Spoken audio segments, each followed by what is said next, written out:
And then he gave several other examples of those who received God's judgment. Then he mentions Enoch, who gave the message of God's judgment, which is also what we are to do if we're to contend for the faith.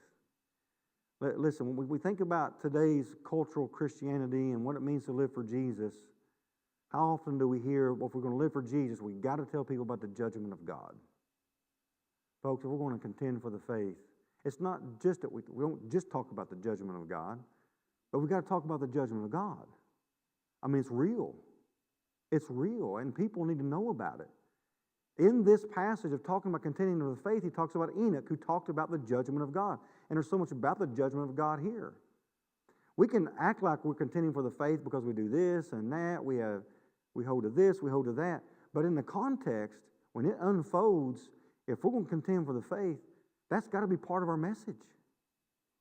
The